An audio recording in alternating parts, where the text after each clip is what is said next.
Scott Gottlieb, who we follow closely, tweeting about the remdesivir news. Very encouraged, but needs to be confirmed in a prospective trial.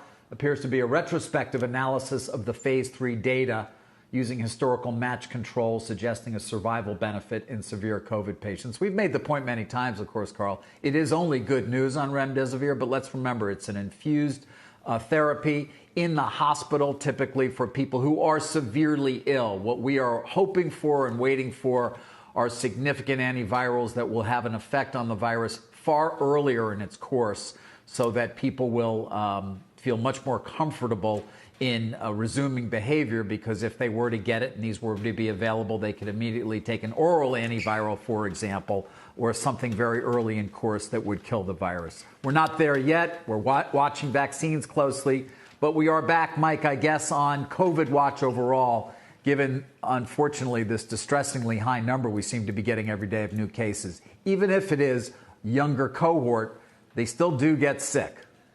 For sure, David. I mean, obviously on watch, I do think it probably contributes to this sense of unease in terms of where the bond market trades right now, right? 10-year Treasury yield down back below 0.6%.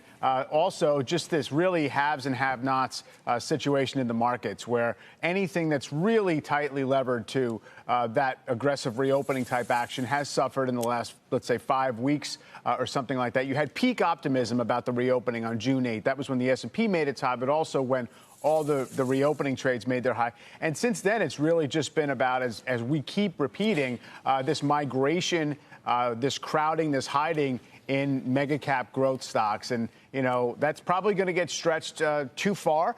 You've had Amazon add more than $200 billion in market value this month, and this month is only like 6 trading days old. So at some point, you know, it gets a little bit unstable having all that flow and all that weight at the top of the market, and everything else kind of suffering, including, you know, banks and small caps. But for now, it's the market's way of kind of keeping itself supported in this high liquidity environment, Carl.